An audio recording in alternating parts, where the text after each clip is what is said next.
오늘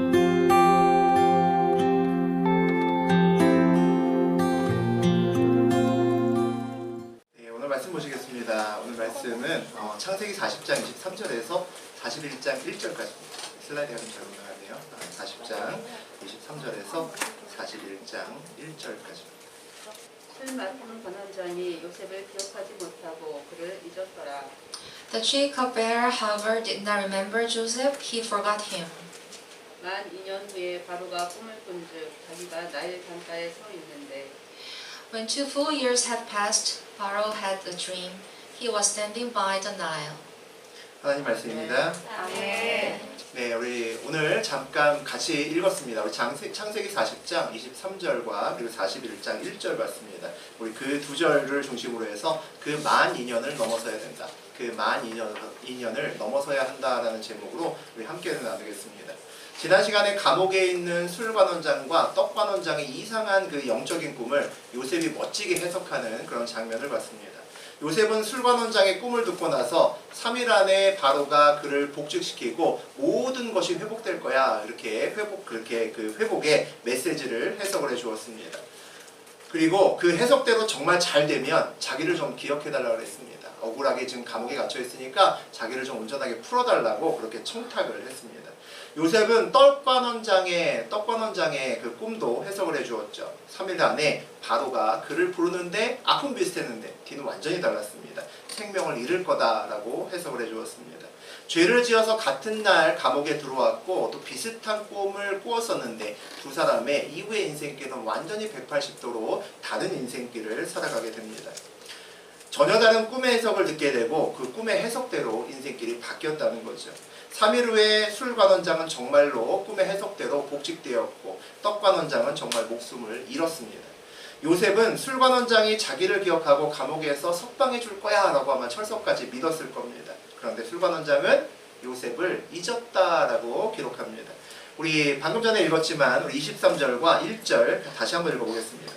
술 맡은 관원장이 요셉을 기억하지 못하고 그를 잊었더라. 만 2년 후에 바로가 꿈을 꾼즉 자기가 나일 강가에 서 있는데 우리 눈에 두 개의 장면이 떠오릅니다. 요셉을 기억하지 못하고 잊은 술관원장이 복직에 기뻐하고 막 이렇게 놀고 있는 그런 장면이 눈에 하나 보이고 또 감옥에서 그를 애타게 기다리는 간절하게 기다리는 또 요셉이 한눈에 보입니다. 하지만 기억하지도 못하고 잊었다. 두 번이나 강조하죠. 그렇게 해도 소용없다는 겁니다. 기다려도 기억할 수 없다는 거죠. 요셉의 말뿐만 아니라 요셉 자체를 아예 깡그리 다 까먹었기 때문입니다. 요셉만 애타는 시간이 지금 지나가고 있구나라는 것을 알 수 있죠. 내일은 연락 오겠지. 다음 주는 연락 오겠지. 아니야, 다음 달에는 올 거야. 이렇게 기다리고 있지만 언제나 기다려도 대답은 오지 않습니다. 얼마 동안이나 우리가 기대를 가지고 이렇게 소망을 가지고 기다릴 수 있을까요? 여러분 같으면 어느 정도 걸리시겠습니까? 한 3개월? 한 6개월까지는 가능할 수도 있을 것 같습니다. 그래도 아무리 그래도 1년이 지나가서 해가 넘어가면 그래도 아무런 소식이 없으면 더 이상 기대하기는 좀 어렵지 않을까 싶습니다. 그런데 아무런 소망 없는 때가 무려 2년이나 지나갑니다. 요셉에게는 정말 아무런 소망이 없는 것 같은 그런 시간이 지나갔다는 거죠. 우리에게도 그런 시간이 허락될 때가 가끔 있습니다. 이거 분명히 하나님이 주신 기회가 맞는 것 같은데 하나님이 인도하시는 손길이 막 팍팍 느껴지는데 그 결과가 영 아닐 때가 있어요. 그리스도인으로서 이런 시간을 만나면 정말 힘들죠. 억울한 누명을 쓰고 요셉이 감옥에 들어왔습니다. 그럼에도 감옥에서 감옥을 관리하는 자리까지 올라갔다는 것은 그가 소망을 잃지 않고 정말 감옥에서 열심히 일하면서 살았다는 거죠. 요셉은 절망의 시간에서도 소망을 붙들면서 감옥 생활을 그렇게 해냈다는 겁니다. 그러던 어느 날 나라 안에서 손가락에 드는 아주 유명한 권력자 술관원장과 떡관원장이 요셉의 감옥에 들어옵니다. 보디발이 요셉에게 그들을 전담 마크에서 잘 모셔야 된다고 그렇게 신신당부합니다. 마음속에 무슨 마음이 들었겠습니까? 이거 뭔가 하나님이 일하시는 것 같네. 하나님이 작업 들어가셨구나. 이런 생각이 들겠죠. 요셉이 그들의 시중을 들게 되면서 점점 친밀해집니다. 그러던 어느 날 그들이 영적인 꿈을 꾸고 근심하는 것을 발견합니다. 우리가 요셉이라면 이때 확신했을 겁니다. 이거 정말 하나님이 100% 나한테 주신 기회다. 아니면 내 손에 장을 찢어도 좋아. 막 이런 느낌이 들 겁니다. 내가 가장 자신 있는 부분이 꿈 해석인데 술관원장과 떡관원장이 오늘 꿈 때문에 고민하고 있는 거죠. 야, 이거 내 능력을 발휘할 절호의 기회입니다. 드디어 하나님이 나를 억울하게 갇힌 나를 이 감옥에서 풀어주시는구나. 절호의 기회구나. 그래서 그가 지난 시간에 꿈 때문에 고민하는 두 관원장에게 그렇게 이야기를 했습니다. 우리 40장 8절 읽어보겠습니다. 그들이 그에게 이르되 우리가 꿈을 꾸었으나 이를 해석할 자가 없도다. 요셉이 그들에게 이르되 해석은 하나님께 있지 아니하니까 청하건대 내게 이르소서. 꿈의 해석은 하나님께 있습니다 라는 말은 요셉이 해석은 하지만 그 꿈의 뿌리가 어디에 있다? 하나님께 있다라는 겁니다. 다시 말하면 내가 말하는 이 꿈의 해석은 100% 이루어진다는 거죠. 요셉은 두 관원장의 꿈을 듣기 전에 이제 좀 있으면 꿈을 얘기하겠죠. 무슨 기도를 했을까요? 저라면 그런 기도 했을 것 같습니다. 하나님, 이 두 명의 관원장의 꿈 중에 적어도 하나는 용꿈이어야 됩니다. 둘 다 개꿈이면 이거 망하는 겁니다. 하나는 분명히 좋은 꿈 꾸셔야 됩니다. 이렇게 얘기를 했을 겁니다. 용꿈이어야 그 꿈을 해석하고 감옥에서 나갈 수 있는 거죠. 둘 다 개꿈이면 아무 의미 없죠. 욕만 먹을 수 있는 거죠. 그런데 하나님께서 보호하사 떡관원장의 꿈은 개꿈이었는데 술관원장의 꿈은 용꿈이었습니다. 요셉은 술관원장의 용꿈을 아주 멋있게 해석을 하죠. 그리고 정당한 요구를 합니다. 복직되면 감옥에서 저를 좀 나갈 수 있도록 도와주십시오라고 청탁을 합니다. 아마 당시에 요셉과 술관원장은 상당히 친밀했었던 관계 아니었나 싶습니다. 왜냐하면 얼마나 친밀하면 저렇게 아주 비밀스러운, 당시 어떤 비밀스러운 영적인 꿈까지 서로 나눌 수 있었을까요? 얼마나 친밀하면 노예이면서 죄수 신분의 요셉이 감히 쳐다보지도 못할 만큼의 높은 자리에 있는 술관원장에게 꿈을 해석해주면서 슬쩍 자기의 요구를 내뱉는 거죠. 자기의 청탁을 할 수 있는 겁니다. 그만큼 친밀하게 아주 깊숙한 관계였다는 겁니다. 석방을 부탁했던 요셉에게 술관원장이 뭐라고 답했을까요? 요셉아, 형만 믿어. 그랬겠지. 그런 부탁 안 해도 내가 복직되면 당연히 너와 나는 당연히 석방이지. 걱정하지 마. 세상에서 가장 쓸데없는 걱정이 석방 걱정이야. 아마 이런 말을 하지 않았을까 싶습니다. 요셉은 이제 그냥 기다리기만 하면 되는 일입니다. 야, 이제 됐다. 이제 카운트다운이네. 우리 술관원장이 나가기만 하면 10일 안에 난 복직될 거야. 1일, 2일, 3일 세갑니다. 8일, 9일 넘어갔는데 소식이 없는 거죠. 9일 반의 반. 기다렸는데 10일이 넘어가도, 심지어는 한 달이 넘어가도, 6개월이 넘어가도, 1년이 넘어가도, 2년이 지났는데도 그의 기다림은 계속됩니다. 신앙인이 가장 어려울 때죠. 분명히 하나님이 도와주신 것이 분명한데 그 끝에 실패가 보이는 것 같습니다. 이게 뭘까? 이거 어떻게 해석해야 되지? 우리가 요셉이라면 누구나 이와 같은 생각을 할 겁니다. 요셉이 참 힘들었던 시간이었을 겁니다. 참 절망적인 시간이었겠죠. 아, 이거 하나님 뜻 아니었나 보네 라는 생각이 들면 무슨 생각이 들까요? 그럼 뭘까? 그럼 이전에 내가 하나님 뜻이라고 붙잡고 걸어왔던 그것도 아니었을 수 있었다는 거네. 그런 마음이 들면 신앙인이 가장 힘들 때입니다. 요셉은 남의 꿈만 기가 막히게 해석하는 걸까요? 우리가 기도하는데 내가 부탁받은 기도만 자꾸 응답되면 이 쉽지가 않습니다. 마음이. 내가 부탁받은 남의 기도는 자꾸 응답이 되는데 정작 내 기도는 응답이 안 되면 이 마음이 참 어렵다는 거죠. 요셉이 오늘 그와 같습니다. 자기가 꿈의 해석을 하면 남들은 턱턱 그 꿈대로 되는데 자기가 이전에 들었던 그 꿈은 언제나 해석이 돼서 응답이 될지 알 수가 없다는 거죠. 만 2년 후에 바로가 꿈을 꾼즉 자기가 나일 강가에 서 있는데 라고 되어 있습니다. 요셉이 그러거나 말거나 힘들거나 말거나 시간은 갑니다. 2년 후에 바로가 꿈을 꾸죠. 영적인 꿈을 꾸었던 것 같습니다. 나일강은 이집트 문명의 중심지역이고 성스러운 지역이기 때문에 그 주변에 우상에 대한 성전들이 즐비했던 그런 곳이었습니다. 우상들에 대해서 제사를 지내기 위해서 나일강에 가끔 나와서 바로가 예배에 참석하는 것은 그의 아주 일과 중에 하나였다는 거죠. 그가 오늘 꿈에서 나일강에 섰다라고 되어 있습니다. 어떤 꿈을 꿨는지 보겠습니다. 2절에서 4절까지 보죠. 보니 아름답고 살찐 일곱 나무가 강가에서 올라와 갈밭에서 뜯어먹고 그 뒤에 또 흉하고 화려한 다른 일곱 나무가 나일 강가에서 올라와 그 소와 함께 나일 강가에 서 있더니 그 흉하고 화려한 소가 그 아름답고 살찐 일곱 소를 먹은지라 바로가 못 깨었다가 당시 이집트는 최고의 나라죠. 대이집트입니다. 그냥 이집트도 아니죠. 대이집트의 세계 최고 강국의 가장 높은 꼭지점, 그게 바로 왕입니다. 바로 왕이 꿈에 대해서 이야기를 합니다. 두 개의 꿈이 연이어서 꾸게 되는데 그중에 첫 번째 꿈을 지금 함께 읽었습니다. 첫 번째 꿈은 살찐 7마리 암소가 강에서 올라와서 풀을 먹습니다. 그런데 강가에 그런 그 다음에 이어서 마르고 살벌하게 생긴 7마리의 암소가 따라서 올라오는 거죠. 그리고 살벌하게 생긴 그 소가 살찐 7마리의 소를 째려보고 있는 겁니다. 그리고 이 흉악한 소가 살찐 예쁜 소를 전부 다 잡아먹었다는 꿈이죠. 우리가 생각할 때 뭡니까? 용두삼이죠. 시작은 용꿈인데 끝은 뱀꿈으로 끝나는 그런 꿈입니다. 아, 이거 별로 안 좋은 꿈인데? 라고 누구나 느끼실 겁니다. 어쨌든 좋은 꿈도 나쁜 꿈 두 개가 섞여 있다라는 느낌이 들죠. 우리 5절에서 7절 봅니다. 다시 잠이 들어 꿈을 꾸니 한 줄기에 무성하고 충실한 7이삭이 나오고 그 위에 또 가늘고 동풍에 마른 7이삭이 나오더니 그 가는 7이삭이 무성하고 충실한 7이삭을 삼킨지라 바로가 깬즉 꿈이라. 첫 번째 꿈을 꾸고 나서 또 잠이 바로 듭니다. 그리고 또 두 번째 꿈을 꾸죠.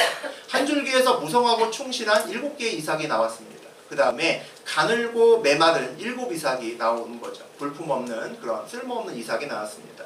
그 다음에 그 가는 쓸모없는 이삭이 먹기 좋은 풍성한 충실한 이삭을 삼켜버립니다. 그리고 바로가 깜짝 놀라서 깨었습니다. 첫 번째 꿈이나 두 번째 꿈이나 맥락이 좀 비슷하죠. 그리고 좋은 꿈과 나쁜 꿈 두 개가 섞여 있음을 볼 수 있습니다. 바로가 깬 꿈이라 라고 되어 있죠. 무슨 얘기일까요? 깨고 나서야 꿈이네? 이런 느낌이 들었다는 거죠. 무슨 이야기일까요?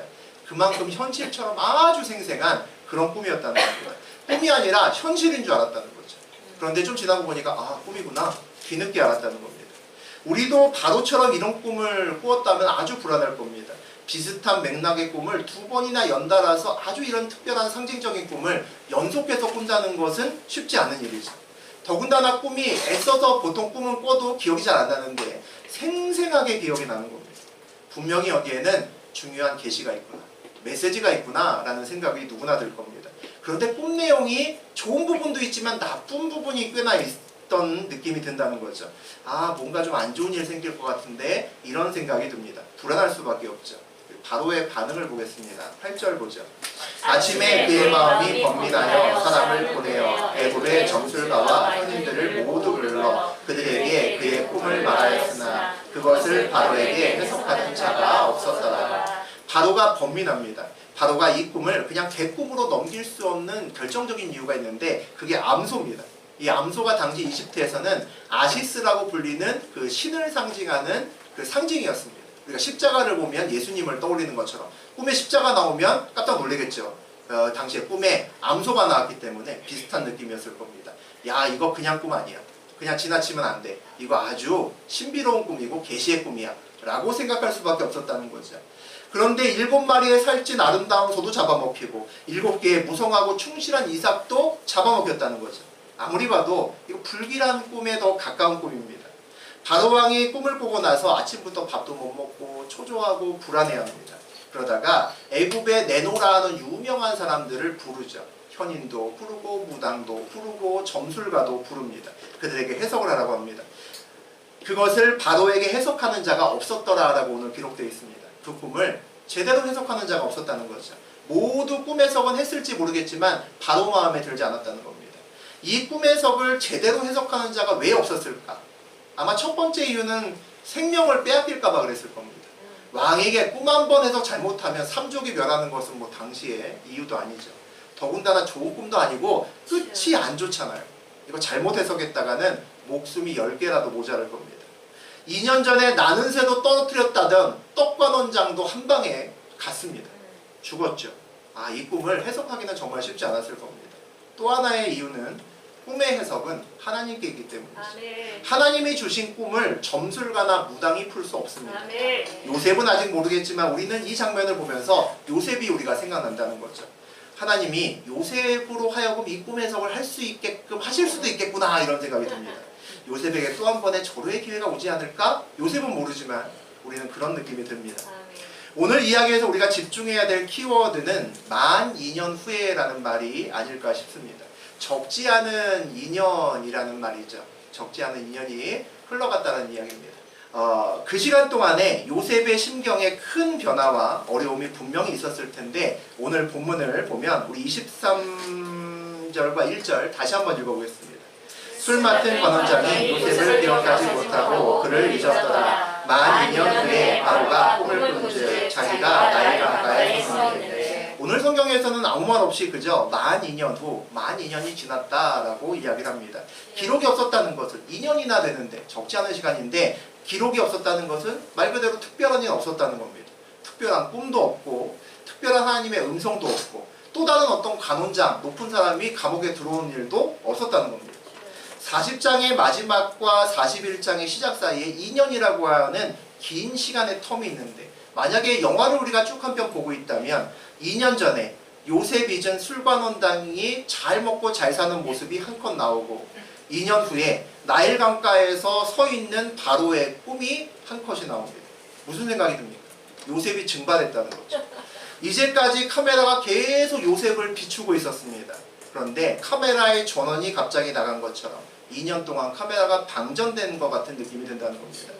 카메라가 요셉을 잊은 술관원장을 비추다가 꺼지더니 갑자기 2년 후에 요셉을 전혀 알지 못하는 바로를 비춰줍니다. 그가 나일 강가에서 우상의 신전을 보고 아마 서 있었을 겁니다.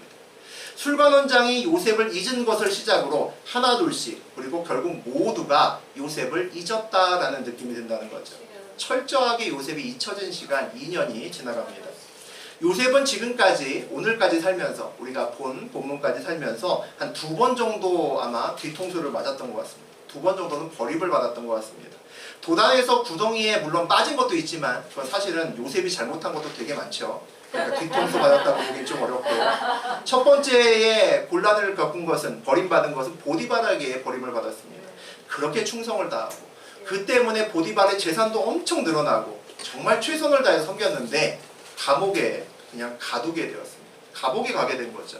버림받았구나 라는 느낌이 들지 않을 수 없었을 겁니다. 두 번째는 술관원에게 버림을 받았습니다.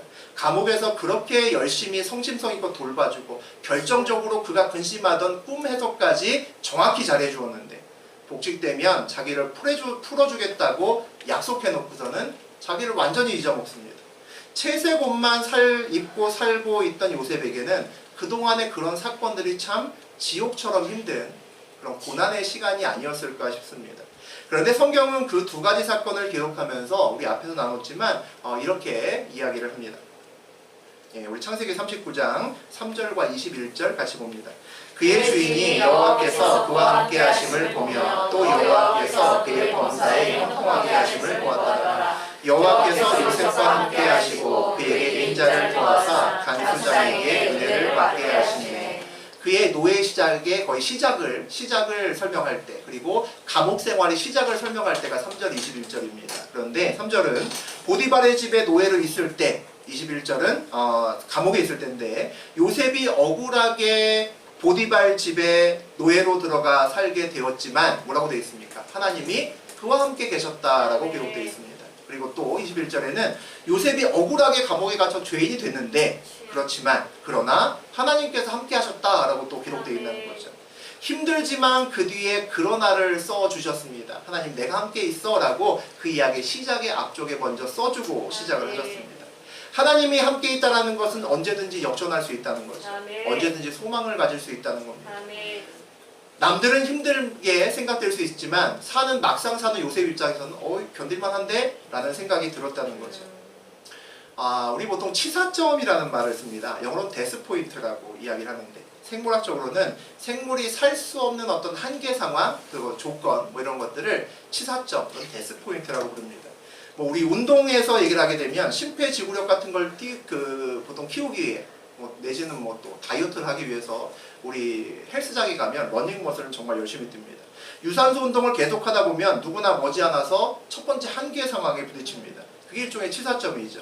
가슴에 통증이 오고 호흡 곤란이 오고 그러고 계속 더 뛰면 막 두통 오고 난리가 납니다. 통증이 장난이 아니죠. 이러다가 내가 죽겠다 라는 생각이 들죠. 그 고통이 밀려오는 것을 치사점이라고 부릅니다. 그 시간이 지나면 제2의 호흡, 세컨 윈드라고 하는 그 시간이 있습니다. 세컨 윈드니까 영어로는 두 번째의 바람이라는 뜻이죠. 네, 제2의 호흡이라고 보통 이야기를 합니다. 치사점 근처가 가게 되면 대부분 운동을 멈추죠. 와, 죽을 것 같다. 주저앉아서 한참 쉬었다가 운동하는 것이 대부분인데, 그 시간을 참고 그냥 운동을 멈추지 않고 계속하면 얼마 후에 더 힘들어야 되는데 더 힘들지가 않고 오히려 몸이 편안해지고 호흡도 다시 뚫리면서 견딜만하게 바뀌는 몸의 변화가 느껴집니다. 죽음의 한계점을 넘어서 다시 호흡해서 살게 되었다라는 느낌으로 제2의 호흡이다라고 부릅니다. 세컨 윈드라고 부르죠. 어려울 때, 힘들 때 하나님이 함께 하신다라는 것이 느껴지면 힘들지만 그래도 생각보다는 괜찮다라는 생각이 들죠. 힘들어도 때마다 하나님이 도우시고 위로해 주시기 때문에 남들이 볼 때는 아우 쟤 어떻게 사나, 아우 쟤 진짜 힘들겠다 라는 생각이 드는데, 그 사람들 생각보다 훨씬 더 수월하게 그 시간을 보낼 수 있습니다. 우리가 정말 힘들 때는 하나님이 잘 느껴지지 않을 때입니다. 기도하는데도 맹숭맹숭하고 예배를 드리는데도 별 감흥이 없고 그럴 때가 힘든 시간이죠. 요셉의 그 만 2년이 그런 시간 아닌가 싶습니다. 성경의 카메라 전원도 꺼져버린 시간이다라는 느낌이 들죠. 영적인 치사점에 해당되는 시간이 그 시간이 아니었을까 싶습니다. 요셉의 지나온 시간을 보면 하나님이 그동안 요셉에게 영적인 데스포인트, 그러니까 치사점을 넘기는 훈련을 시키신 것 같기도 하다라는 그런 생각이 듭니다. 채색 옷 입다가 보디발의 집에 노예로 살게 되었을 때 죽을 것 같았던 첫 번째 데스포인트가 왔겠죠. 와, 이제 진짜 죽는구나 라고 생각이 들었을 겁니다. 그때의 기록이 3절인데 그 고백은, 이 고백이 요셉이 아니라 요셉 노예인 요셉의 주인 보디발의 고백이었다는 데 우리가 주목할 필요가 있는 거죠. 요셉이 노예인데도 남들이 다 알 정도로 형통하다라는 말을 들을 정도였다는 겁니다. 야, 너 진짜 하늘이 돕는 사람 같아. 너 왜 이렇게 일이 잘 돼? 여기저기서. 심지어 부자 주인도 보디발도 요셉에게 그런 말을 와서 했다는 겁니다. 요셉이 하나님을 안 믿고 싶어도, 하나님이 와서 내 인생에 개입하지 않는다고 나는 눈 꼭 감고 싶어도, 나는 노예인데 이럴 리가 없어 라고 생각하고 싶어도 믿지 않을 수가 없었던 그런 시간이었다는 거죠. 요셉은 아무것도 안 했습니다. 그런데 하나님이 요셉이 죽을 것만 같았던 데스포인트를 하나님의 은혜로 넘겨주셨다는 거죠. 보디발의 집에서 억울하게 누명 쓰고 감옥에 갇혔을 때 그는 두 번째 치사점을 또 만났을 겁니다. 두 번째 데스포인트를 또 만난 거죠. 이번에는 간수장의 입에서 요셉의 형통을 고백하는 그런 일은 벌어지지 않았습니다. 보디발 집과는 달랐다는 거죠. 하지만 하나님이 간수장에게 요셉에게 은혜를 줄 수 있도록 도우셨다고 되어 있습니다. 형통하게 하셨다고 되어 있죠. 아마 요셉은 보디발의 집에서처럼 감옥에서도 이전처럼 역시 하나님이 나를 도우시는구나 라고 그는 알았을 겁니다. 요셉이 보디발의 집에서처럼 그냥 넋놓고 앉아있고 넘어져 있진 않았을 겁니다. 두 번째 데스포인트는 처음보다 훨씬 더 능동적으로 그리고 훨씬 더 적극적으로 믿음으로 넘길 수 있었을 겁니다. 첫 번째 경험이 있었기 때문이죠. 보디발의 집에서도 총무까지 올라가고 감옥에서도 간수장 아래자리까지 올라갔죠. 그것은 요셉이 그만큼 진짜로 열심히 일했다는 겁니다. 열심히 일했다는 것은 절망하지 않았다는 거죠. 절망하는 사람의 특징은 자포자기입니다. 아예 아무것도 안 해. 뭐 이런 거죠. 보디발의 집에서도 감옥에서도 열심히 일했다는 것은 치사점을 만났지만, 데스포인트를 만났지만 그 지점을 지나 세컨 윈드로, 제2의 호흡으로 넘어갔다는 거죠. 절망의 시간에서 소망을 온전히 붙들 수 있었다는 겁니다. 그리고 나서 그 이후에 만 2년의 시간이 옵니다. 하나님은 이번에는 이전과는 다르게 요셉을 다루셨다라는 느낌이 듭니다. 이번에는 요셉과 함께는 계셨지만 좀 떨어져서 보신 것 같다라는 느낌이 든다는 거죠. 이번에는 요셉이 어떻게 치사점을 넘기나 하나님이 보셨습니다. 그것이 만 2년의 요셉의 시간 아닐까 생각이 듭니다. 아마도 그 만 2년은 하나님 눈앞에서 요셉 홀로 절망의 시간을 치열하게 소망을 놓지 않고 버틴 시간이 아니었을까라는 생각이 듭니다. 요셉이 스스로 치사점을 넘어서 제2의 호흡 단계로 넘어가야 되는, 세컨 윈드로 넘어가야 되는 그런 시간이 아니었을까라는 생각이 든다는 거죠. 하나님 눈앞에서 요셉 스스로 데스포인트를 넘어서 세컨 윈드로 갔다는 것이 무슨 의미를 갖고 있을까요? 요셉이 이제 홀로 설 수 있는 그런 믿음이 되었다는 거죠. 이렇게 해석이 되면 그런 생각 들지 않으세요? 아, 이제 요셉 감옥 나가겠네. 그런 생각 들죠. 우리 자전거를 배울 때 보통 아버지가 아들이나 딸을 이제 가르쳐 주죠. 처음에는 자전거 태울 때 어떻게 태웁니까? 두발 자전거인데 넘어지기 쉽잖아요. 아기를 앞에 태우고 아버지가 그 뒤를 꽉 붙들고 있습니다. 아이가 넘어지고 싶어도 안 넘어집니다. 힘센 아버지가 꽉 잡고 있기 때문에 다리는 두 개, 바퀴는 두 개지만 절대 넘어지지 않는 자전거가 되죠. 처음에는 아예 균형을 못 잡다가 아빠가 계속 잡아주면서 훈련을 시키면 조금씩 이제 균형을 잡아가기 시작합니다. 아이는 잘 모르겠지만 조금씩 균형을 잡아가는 그 때에 아버지가 꽉 잡고 있는 그 손의 힘도 조금씩 빠지기 시작합니다. 힘을 점차 빼기 시작한다는 거죠. 그러다가 어느 날 아버지가 살짝 놔버립니다. 아들은 이 사실을 모르죠. 앞에 타는 아이는 모릅니다. 아버지가 여전히 자전거를 뒤에서 따라오면서 아유 우리 아들 진짜 잘 타네. 아빠가 꽉 잡고 있어. 이렇게 얘기하기 때문이죠. 아들은 아빠 절대 놓으면 안 돼. 놓으면 나 쓰러져. 넘어져. 다친다고 아마 얘기할 겁니다. 아버지가 아유 걱정하지 마. 아빠가 꽉 잡고 있어. 말은 그렇게 하고서는 자전거에서 손을 떼고 자전거 뒤에서 열심히 뛰어옵니다. 혹시 기우뚱하면 다시 자전거를 잡아줘야 되기 때문이죠. 우리는 그러면서 아마 자전거를 배우셨을 겁니다. 아버지가 자전거에서 손을 떼야 아들도 딸도 혼자 자전거를 탈 수 있습니다.